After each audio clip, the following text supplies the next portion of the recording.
neto makibalita makialam matuto at magdesisyon na tama.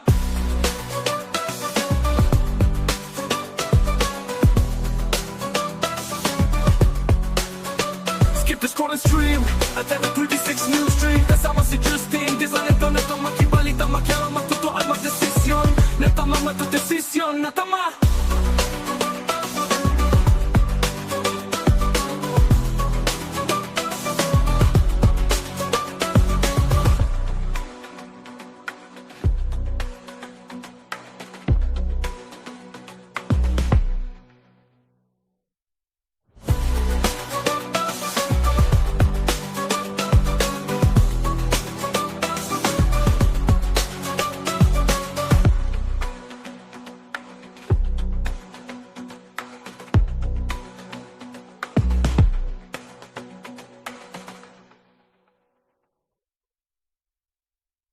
Balitang makatotoanan, balitang mapagkakatiwalaan, balitang may paggagamitan. Skip the scroll and stream at every 36 news stream. Kasama si Justin, di sa neto makibalita makialam matuto at magdesisyon. Tama, magdesisyon ang tama Skip the scroll and stream at every 36 news stream. Kasama si Justin, di sa neto makibalita makialam matuto at magdesisyon na tama.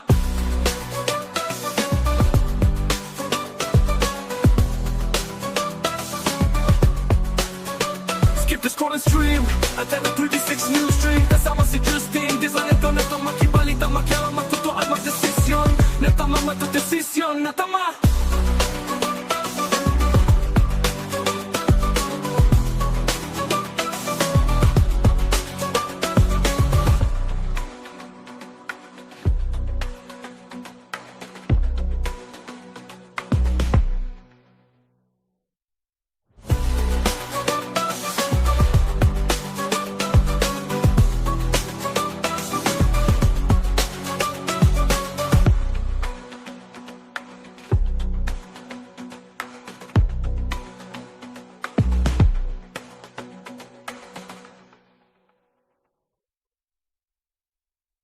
Balitang makatotoanan, balitang mapagkakatiwalaan, balitang may paggagamitan. Skip the scroll and stream at every 36 news stream. Kasama si Justin, di sa neto makibalita makialam matuto at magdesisyon. Tama, magdesisyon ang tama Skip the scroll and stream at every 36 news stream. Kasama si Justin, di sa neto makibalita makialam matuto at magdesisyon na tama.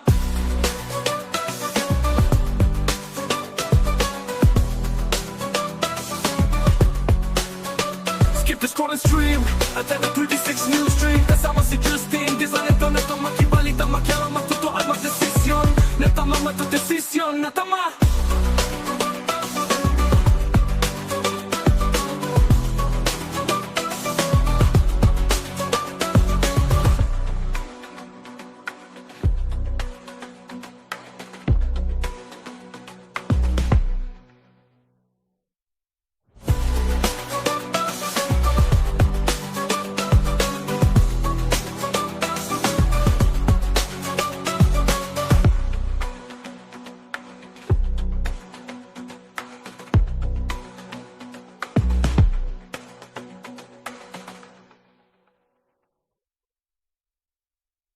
Balitang makatotoanan, balitang mapagkakatiwalaan, balitang may paggagamitan. Skip the scroll and stream at every 36 news stream. Kasama si Justin, di sa neto makibalita makialam matuto at magdesisyon. Tama, magdesisyon ang tama Skip the scroll and stream at every 36 news stream. Isang magandang umaga ho mga kabalen at welcome sa inyong paboritong programa tuwing alas 10 ng umaga. Ito po ang CLTV 36 News Stream.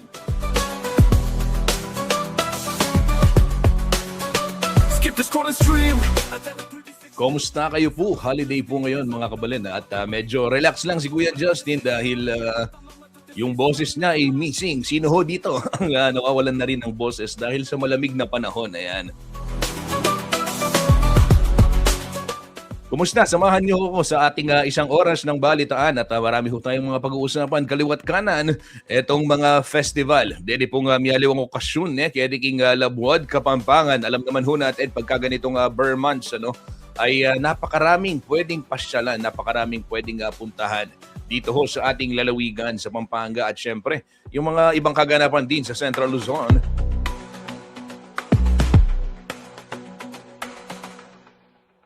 Kabalen, Justin Dizon po maghahatid sa inyo ng balita at impormasyong makatotohanan, balita at impormasyong mapagkakatiwalaan, at balita at impormasyong may paggagamitan. Ito po ang pangako ng CLTV 36 News and Current Affairs sa ating halos 2 million na yung followers natin. Ayan, maraming salamat ho sa inyong suporta at sa inyong pagtutok dito sa inyong istasyon, Central Luzon TV 36.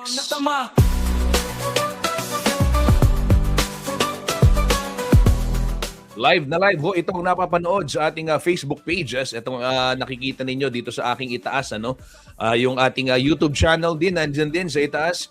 At CLTV 36 Official, sabayan itong pinapalabas. Ganyan din sa telebisyon. Opo, nationwide tayo Luzon, Visayas at Mindanao. Via Signal Channel 115 at dito ho sa Air Cable Converge Channel 71. Tapos dito ho sa Central Luzon sa ating 37 cable partners. Ganyan din ho sa Free TV Channel 36 dito ho sa Kalakhang, Pampanga.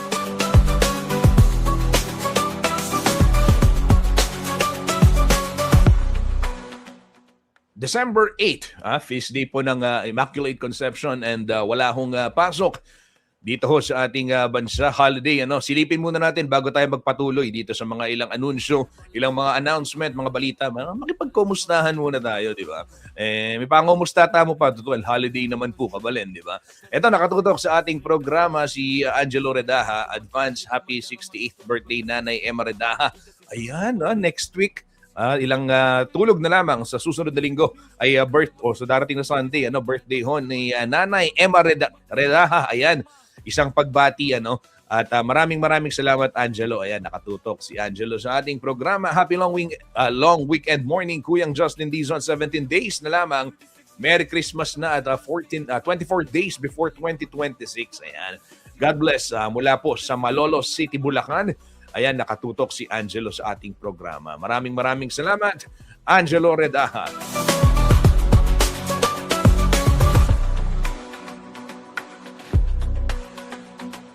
Ito, pinapabati rin ni Nesty Santiago, ang kanilang panganay na si Nathan.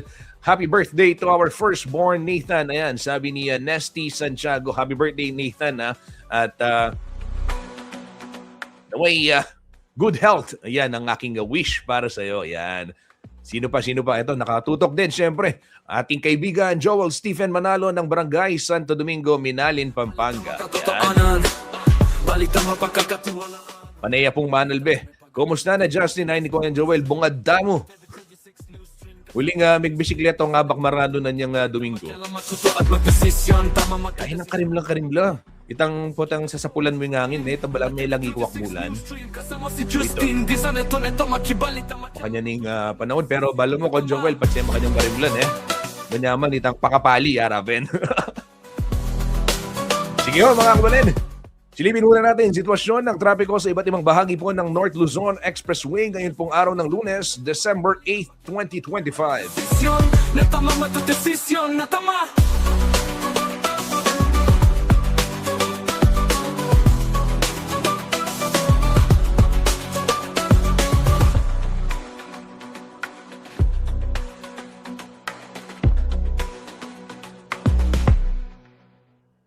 Para ho sa mga kababayan nating luluwas ngayong araw ho ng Lunes, ito yung aasahan ninyong kondisyon, sitwasyon ng mga kakalsadahan sa iba't ibang bahagi po ng Central Luzon. Pero simulan muna natin North Luzon Expressway, mamaya puntahan natin Bataan, and then sikapin nating makuha din yung feed dito ho sa may syudad ng San Fernando, Pampanga.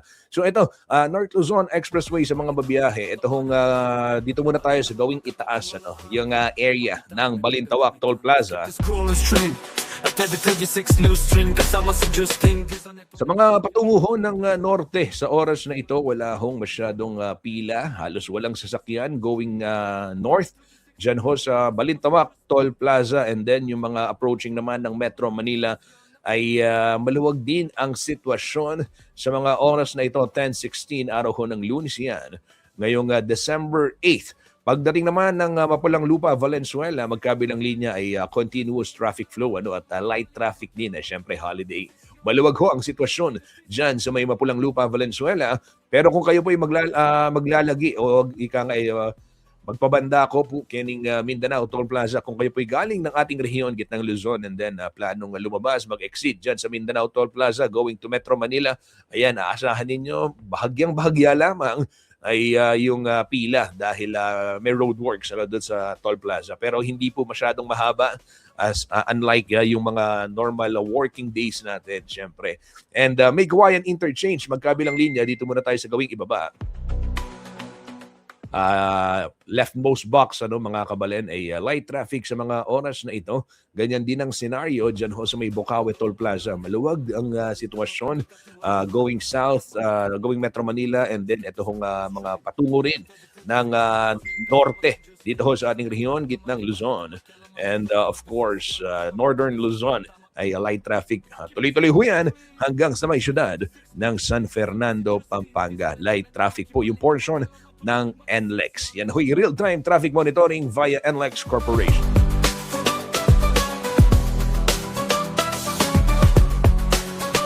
Skip the scroll and stream at the 36 News Stream. Kasama si Justin. Di sa neto makibalita, makyara, matuto at magdesisyon. Natama matudesisyon, natama.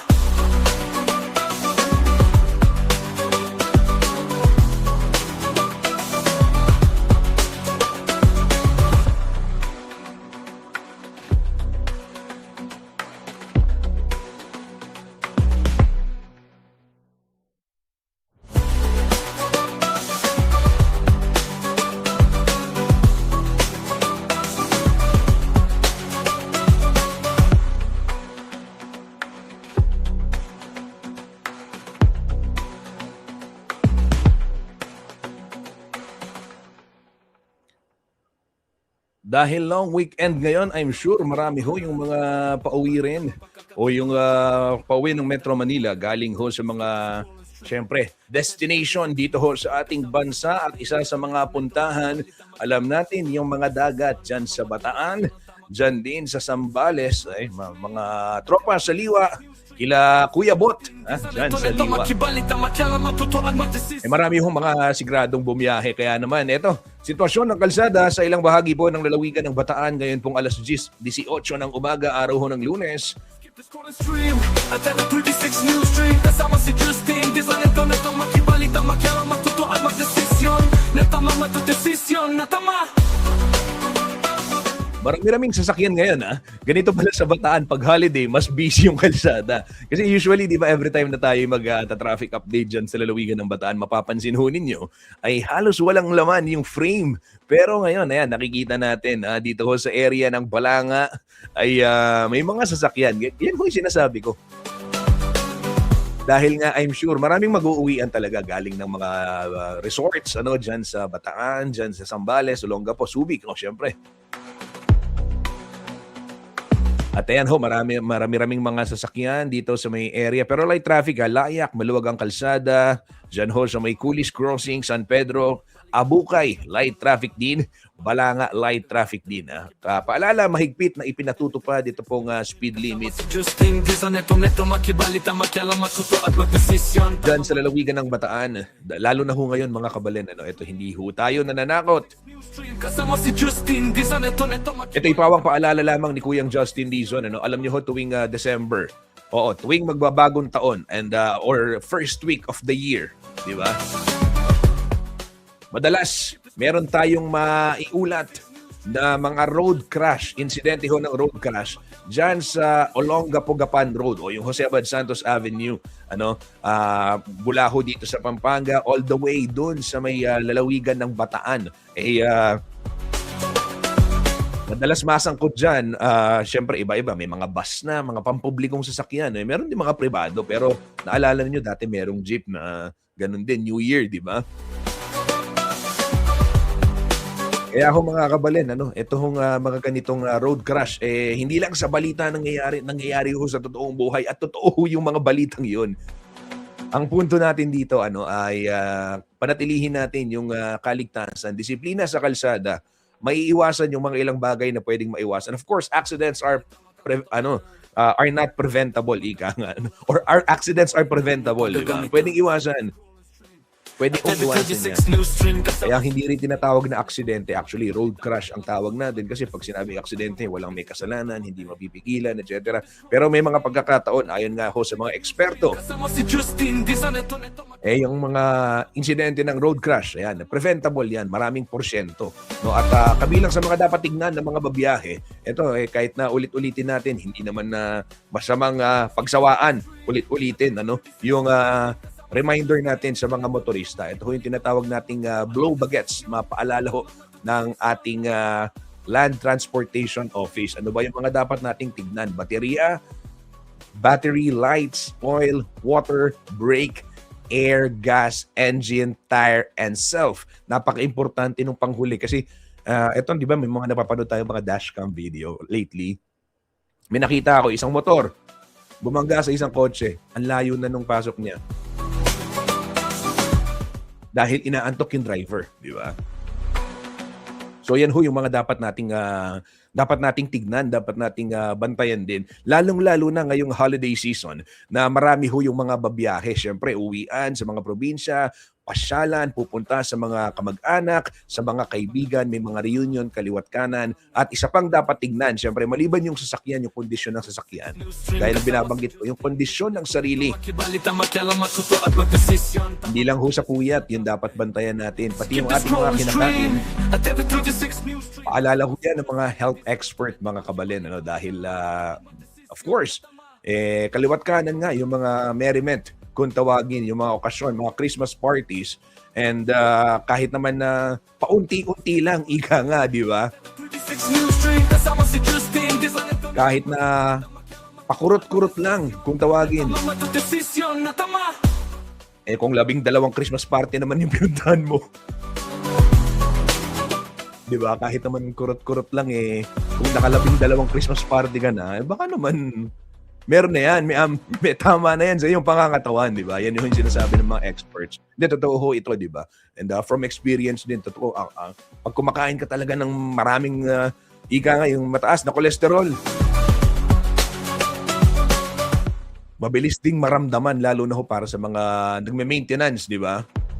Shout out, Kuyang Ray Bravo. Yan. Shout out, sis. Good morning, sis. Johnny Coronel. Yan. Batiin natin si Kuyang. Si paring Johnny.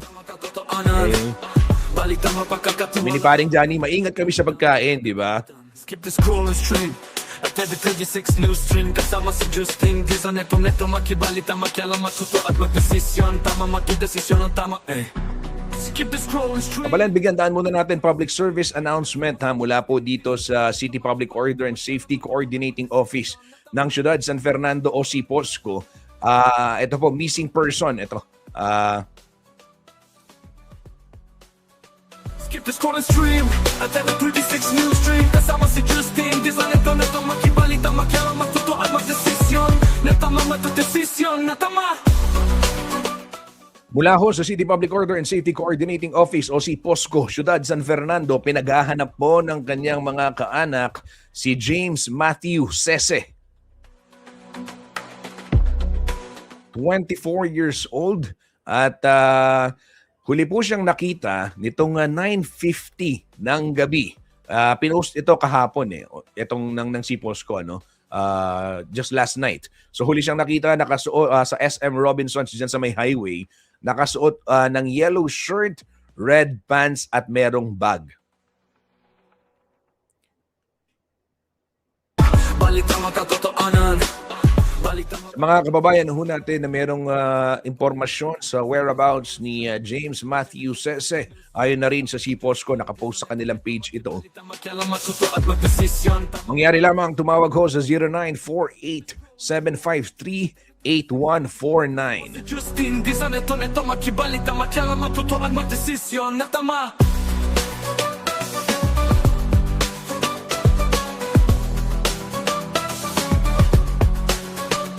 The scroll and stream at every 36 news stream kasama si Justin di sa neto makibalita makialam matuto at magdesisyon netama matudesisyon. Ulitin ko lamang yung numero para ho sa mga kababayan nating nakatutok at kung meron ho kayong impormasyon kaugnay ng kinaroroonan ni James Matthew Sese, 24 years old. Huli ho siyang nakita nito pong gabi ng December 7, 9:50 p.m. Diyan ho sa may highway SM Robinsons, may suot na yellow t-shirt, red pants na merong bag. At kung merong impormasyon, mangyari pong tumawag sa numerong 0948-753-8149. Ulitin ko, 0948-753-8149. Nakapaskil ho itong poster sa page ng City Public Order and Safety Coordinating Office o si POSCO, Ciudad San Fernando, Pampanga. Totoanan, balitang mapagkakatiwalaan, balitang may paggagamitan. Skip the scroll and stream at every 36 news stream. Kasama si Justin Giza, neto makibalita, makialam, matuto at magdesisyon. Tama, makidesisyon ang tama, Skip the scroll and stream at every 36 news stream. Kasama si Justin Giza, neto makibalita, makialam, matuto at magdesisyon na tama.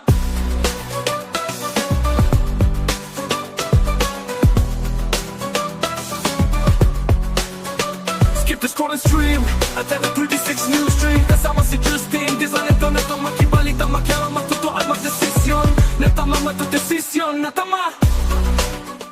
Ito ho mga kabalen, sa puntong ito naman, makibalita muna tayo kay Kuyang Obed Badrina, ang weather specialist po ng DOST Pag-asa para sa ulat panahon, magiging taya po ng ating panahon ngayong araw ho ng Lunes, December 8th. Ito po yung forecast kanina hong alas 5 ng umaga, valid hanggang actually maghapon ito hanggang mamayang alas 4 ng hapon. So alamin ho natin ang magiging lagay ng ating panahon ngayon pong linggong ito mula po sa ating Weather Bureau, DOST Pag-asa.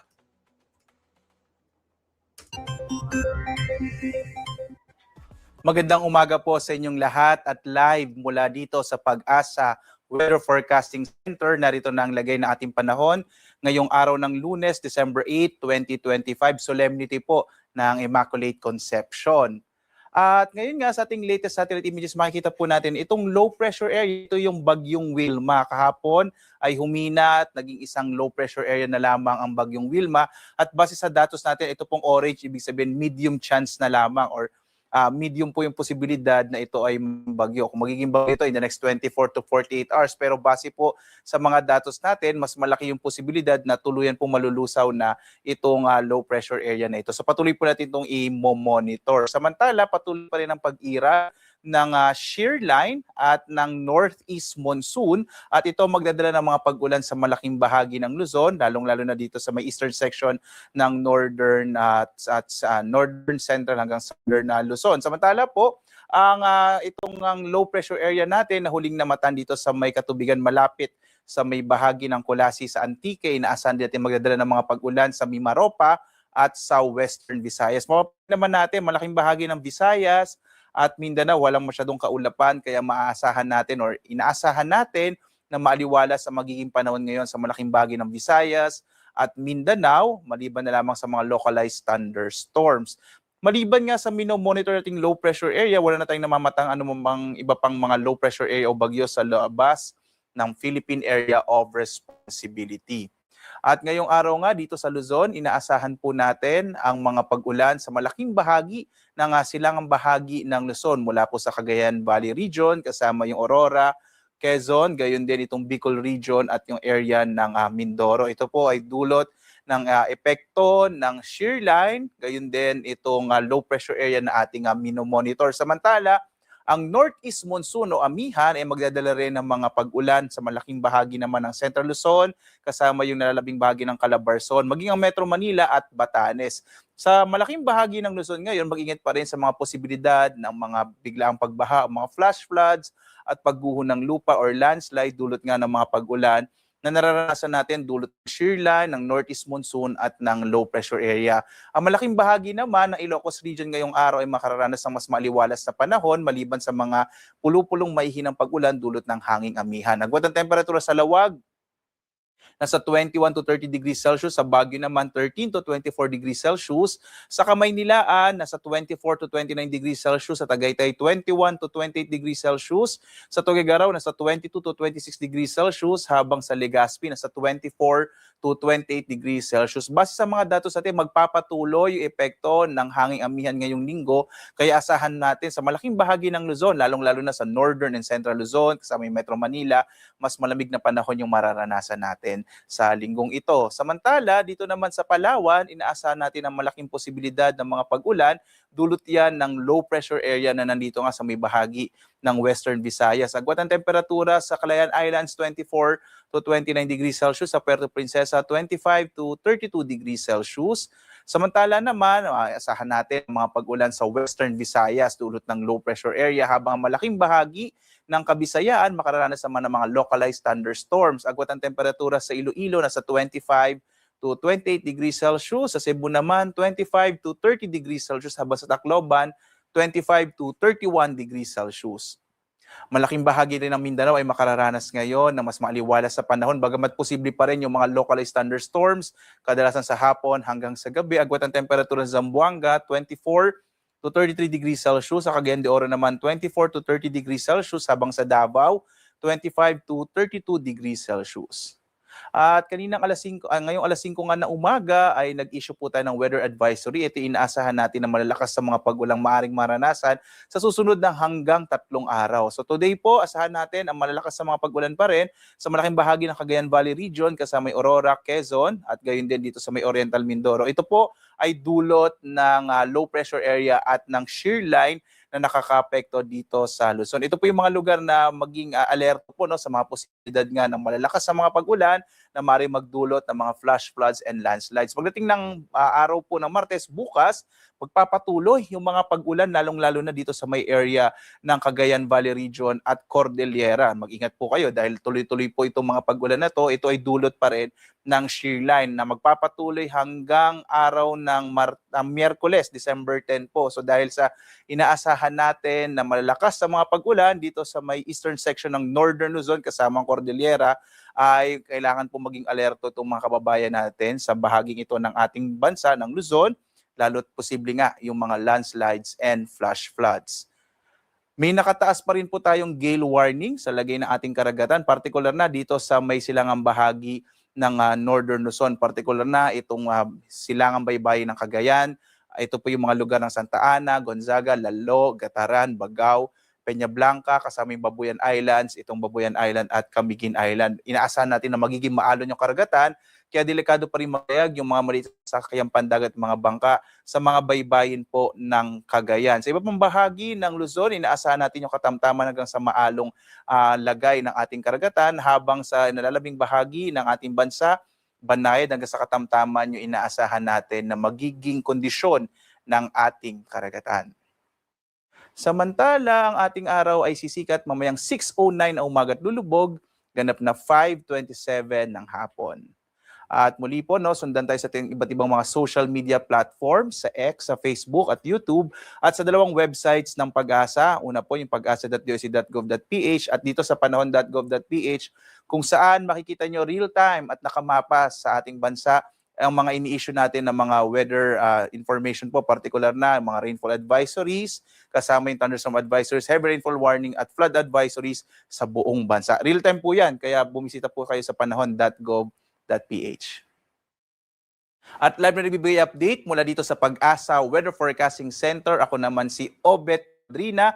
Handa po tayo lagi para sa ligtas na Pilipinas. Muli po, maligayang kapistahan ng Immaculada Concepcion sa lahat ng mga Katoliko sa buong bansa. Maraming salamat po at God bless sa inyo.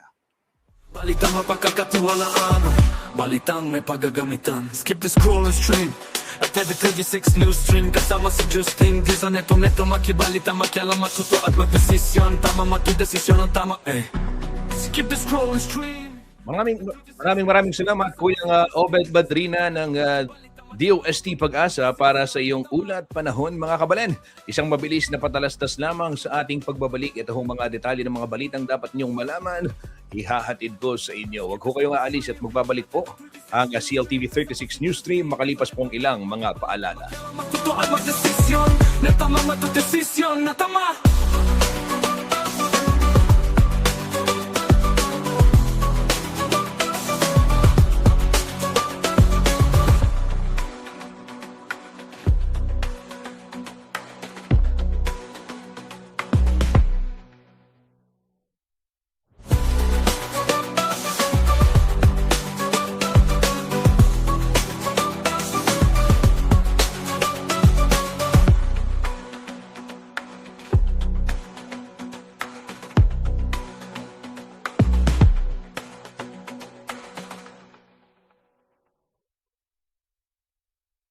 Balitang makatotohanan, balitang mapagkakatiwalaan, balitang may paggagamitan. Skip the scroll and stream at every 36 news stream. Kasama si Justin Di sa neto makibalita, makialam, matuto at magdesisyon. Tama, makidesisyon ang tama, Skip the scroll and stream at every 36 news stream. Kasama si Justin Di sa neto makibalita, makialam, matuto at magdesisyon na tama.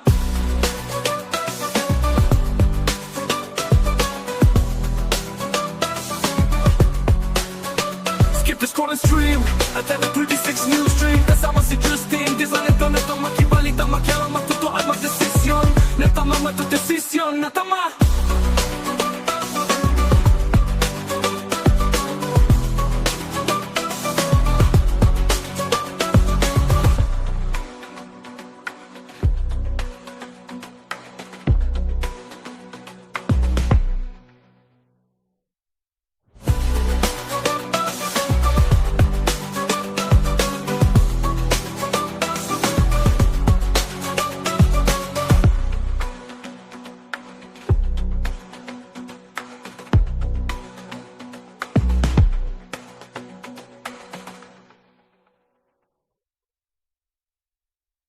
Balitang makatotohanan, balitang mapagkakatiwalaan, balitang may paggagamitan. Skip the scroll and stream at every 36 news stream. Kasama si Justin Di sa neto makibalita, makialam, matuto at magdesisyon. Tama, makidesisyon ang tama, Skip the scroll and stream at every 36 news stream. Kasama si Justin Di sa neto makibalita, makialam, matuto at magdesisyon na tama.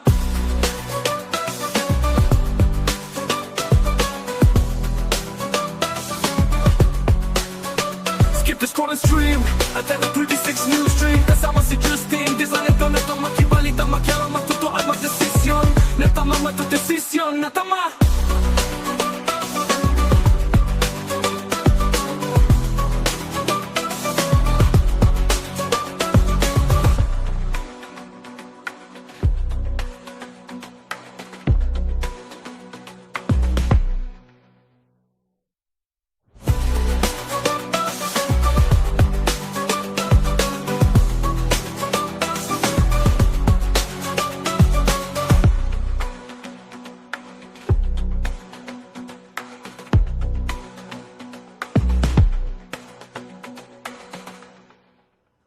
Nagbabalik po ang CLTV 36 News Stream at gaya ho ng aking binanggit kanina, ito ho yung mga detalye ng mga headlines na dapat ho ninyong malaman ngayong araw ng Lunes.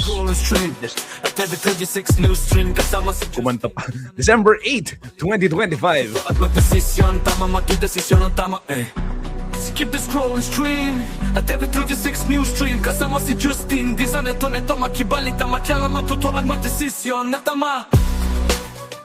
Ito ho mga kababayan, matapos yung halos 2 linggong tigil operasyon, ay back to normal na. Balik operasyon na ho itong mga quarry operator dyan ho sa bayan ng Porac, Pampanga. Ito pong December 5 o araw ng Biyernes, nakita ho natin bumalik na yung mga naglalakihang truck dyan ho sa Porac at syempre sa ibang bahagi ng Pampanga na dumadaan. Matapos nga pong magprotesta ang grupo, yung asosasyon ng mga quarry operators dyan ho sa Porac, Pampanga dahil kanilang kini-question itong di umano'y double taxation na ipinatutupad ng munisipyo. Sa naging pahayag po ng asosasyon ng mga quarry operator, sinabi nila ang kanilang pagbabalik operasyon ay kusang loob at walang politiko na pumilit sa kanila. humingi rin ho sila ng paumanhin doon sa mga kababayan nating naging apektado o naapektuhan ng kanilang ikinasang kilos protesta. Skip this crawling stream. Kabilang ho dyan yung mga naghahanap buhay na may kinalaman din sa quarry industry at ho yung mga nagnenegosyo, mga nagtitinda ng pagkain, mga empleyado, trabahador, at yung iba pang mga tawag dito, kabuhayan na nakikinabang ho dyan sa industriya ng pagkakwari dyan sa may Porac, Pampanga.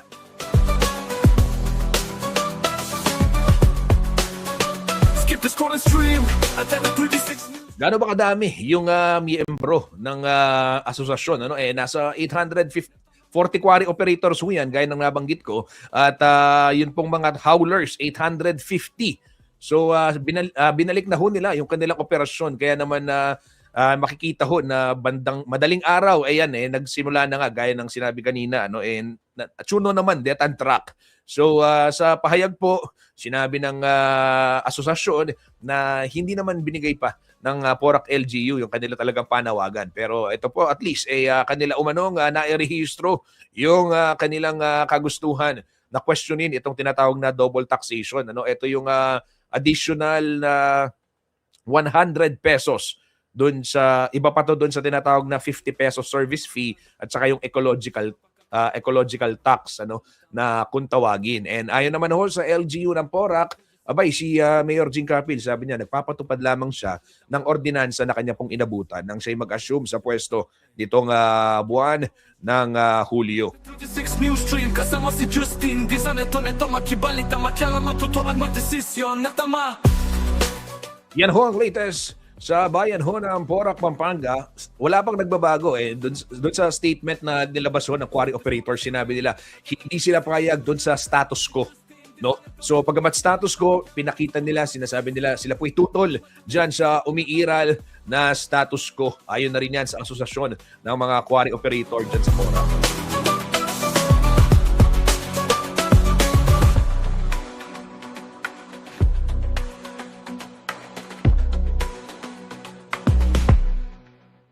Ito naman mga kabalan, ginugunita natin yung Pampanga Day celebrations. Alduaning Kapampangan, may susumangit po, miat bala rin okasyon. And ngayon oras ay ito. Inanunsyo kanina umaga lamang, an hour ago, ay inanunsyo na ng atin pong provincial government ng Pampanga, ito hong mga kababayan natin, o rin kaya katamong kabalen. May parangalan. Yan pong Most Outstanding Kapampangan Awards 2025. At kilalanin natin sino-sino ba itong ating mga kababayan na tatanggap ng MOCA ngayon pong taon 2025. Nilabas na ng provincial government itong mga awardees. Matuto at magdesisyon na tama. Kung gatong galantala po, arene. So kabilang ho sa mga tatanggap ng MOCA o ng Most Outstanding Kapampangan Awards ngayong taong 2025 para ho sa larangan ng law enforcement si Police Lieutenant Colonel Aris Gonzales. Sa sektor naman ng edukasyon, si Marisa Fajardo. Si Oliver Tumang naman ang kinilalang Most Outstanding Kapampangan para ho sa larangan ng sports. At syempre, si Direk Jason Pabalan. Pagbati, congrats Direk, congrats. Ayan, nakita ko, natuwan-tuwa tayo. Si Direk Jason Pabalan ho ang MOCA for Performing Arts. Ayan. And ito hong Band 94 Pandakaki ay tatanggap din ng MOCA Institutional Category for Performing Arts. Ayan. Magbati ho sa Band 94 at na-feature natin yan. Na-feature ng ating naging kasamahan si MC Galang. Yan ang kwento ng Band 94 sa Pandakaki. At sila ho'y kinilala ang Most Outstanding Kapampangan sa Institutional Category for Performing Arts. Sino ba, Kuya Justin? Ito si Richard Gabriel para ho sa Visual Arts, si Chef Jam Jose Antonio Miguel Melchor sa Culinary Excellence, si John Roniel o si Ron Canimo, isa hong kaibigan din natin para ho sa Youth Service, si Attorney Aris Gulapa naman sa Judicial Service, Habang ito hong mga kabalen natin sa Minalin Development Foundation Incorporated ang tatanggap naman ng MOCA for Institutional Category for Social Services. Ayan. Tapos, sino pa? And si Michael Manyo, Outstanding Kapampangan, Overseas Filipino Worker. Ayan. Samantala, kabilang din sa mga tatanggap ng MOCA ngayong taon si Lani Manaloto para ho sa Government Service, si Engineer Joliver Mapiles para ho sa Entrepreneurship, si Kuyang Jose Erwin Nukum sa larangan ho ng musika, si Sir Joel P. Malyari, isang kaibigan din. Ayan, congratulations Sir Joel Malyari para ho sa Culture and Heritage, si Dr. Richard Torno sa Agriculture, si Mujikiwi Santos para ho sa Science and Technology, si Cara Patricia David Cancio para ho sa Mass Media. Ayan, si Ma'am Cara David, kabalentaya po, of course. Skip the scroll and stream. Samantala, si Maria Teresa Sanchez Tolosa naman ang most outstanding kapampangan sa larangan ho ng medisina, habang si Gerardo Legaspi para naman sa Public Health. Si Architect Norman D. Canlas. Pagbati, shout out kay Tito Mandy. Architect Norman D. Canlas ang tatanggap po ng Most Outstanding Kapampangan Awards for Architecture. Isa po itong bagong kategorya. Ganyan din si Simplicio Umali naman para ho sa Business Leadership.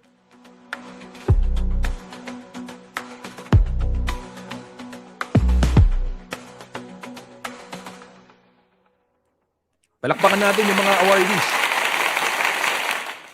At syempre, hahatid ho ng CLTV 36 sa inyo yung mga kaganapan dyan sa Most Outstanding Kapampangan Awards. Kaya naman tumutong lamang ho dito sa ating istasyon at para ho sa mga latest update. At pagbati ho sa mga awardees at syempre, pagbati rin sa Provincial Government ng Pampanga para ho dito sa makabuluhan at matagumpay na pagdiriwang nitong Aldoning Kapampangan.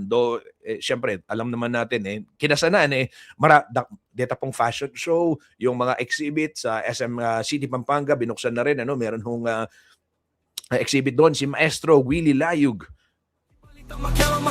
Makikita natin doon. Tapos kahapon nakita ko ang ating kaibigan din, si Lord Dakayanan. Nakita ko nagkulitan. Di ba? Merong kulitan writing doon sa SM kahapon na doon sa opening ng exhibit naman ni Maestro Willie Layug.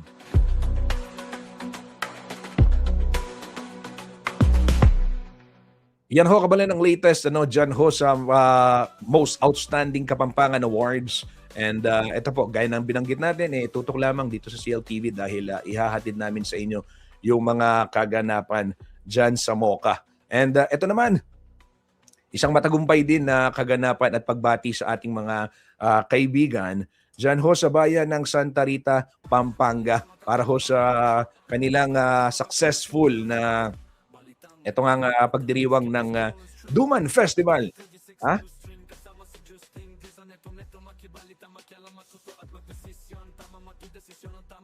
Pakita lang natin yung mga ibang mga kaganapan. Si Justin, di sa neto makibalita, makiala matuto at magdesisyon na tama.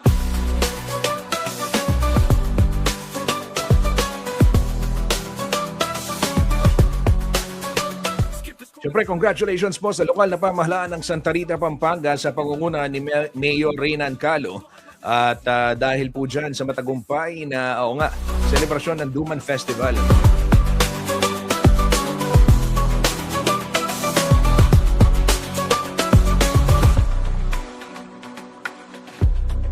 Diyan ho mga kabalan, ipinamalas ng ating mga kabalan dyan sa Santa Rita yung tradisyon nating mga Kapampangan. Hindi pong, para ho sa mga hindi nakakaalam, di ba? Ano ba yung Duman? Ako kasi, balo ko tatakman ko ng Duman. Manyang iyabe kayong sukulating patirol. Pero yung mga hindi ho nakakaalam, baka may nakita kayo dyan sa palengke, yung green na kanin, yung berdeng kanin na malagkit, At masarap pong ihalo yan. Hindi yung o tabalay biring, ali mo biringitan eh. Duman niya po, opo. O yung berdeng kanin na malagkit, ano. And minsan masarap din papakin yan. O di kaya naman, gaya na sinabi ko, ihalo nyo sa tsokolating patirol, di ba? Talaga pong panandaman ing Pasko. Patsema kanyan. Siyempre, hindi lang yung duman, yung bumida. Bumida rin yung pagtatanghal ng mga ating kababayan dyan sa Santa Rita. Nakita rin natin, natunghayan natin yung kanilang ginawang, anong tawag dito, yung itang magbayo, sabayang pagbabayo, di ba? Pinakita nila yung tradisyon na yon. And ito po mga kabalen, ano, yung paggawa nga ng duman. Hindi siya magiging posible kung isa, dalawang tao lang kayo eh. Komunidad ho ito. Tulong-tulong. At ito po'y patunay, no, kung paano din talaga pinakikita ng mga Kapampangan yung kanilang pagtutulungan sa iba't iba hong mga larangan. Ito, silipin pa natin yung ibang mga videos. Ayan, no? Ito ho yung sinasabi natin. Yan. Mula ho ito sa Sunstar, Pampanga.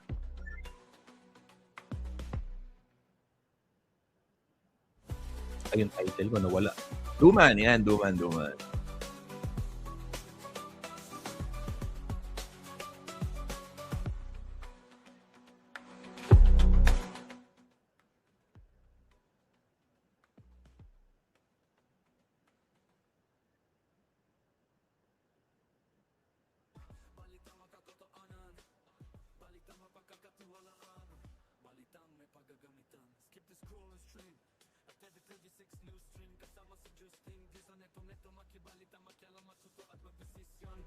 Desisyon ang tama Skip the scroll and stream at every 36 news. Sa mga kababayan natin nagtatanong, baka atin pa po, pwede ko pong magbanda Santa Rita nung kayo po gustong makakita at makabili ng masarap na duman.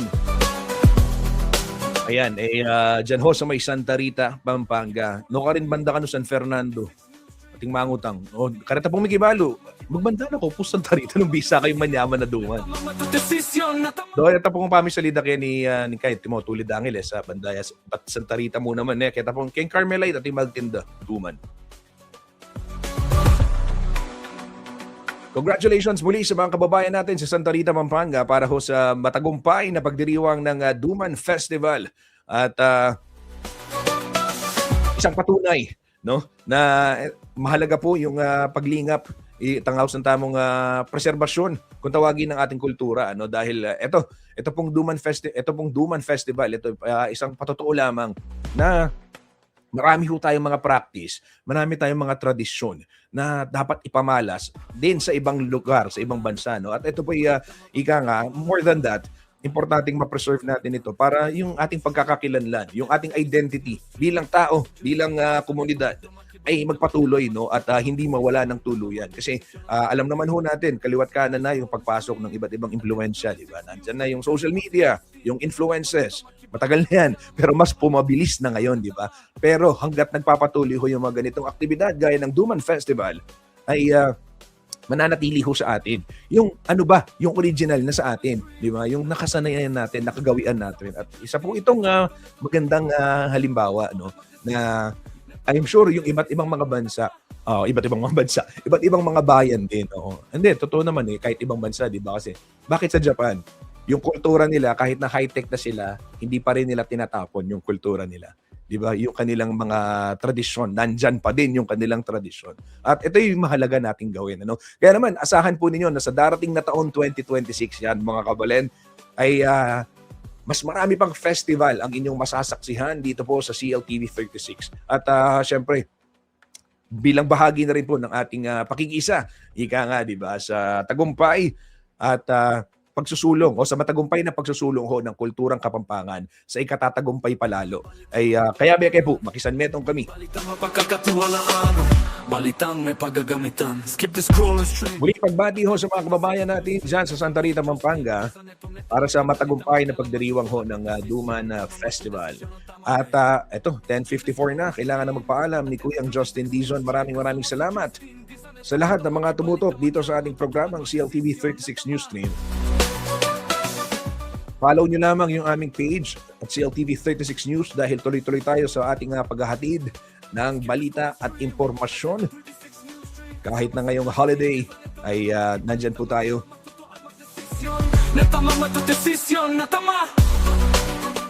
Muli po para sa mga balitang makatotohanan, balitang mapagkakatiwalaan at balitang may paggagamitan. Ito po si Justin Dizon. Maraming salamat po. At muli, ingat ho tayo at happy feast day po ng Immaculate Conception. God bless everyone.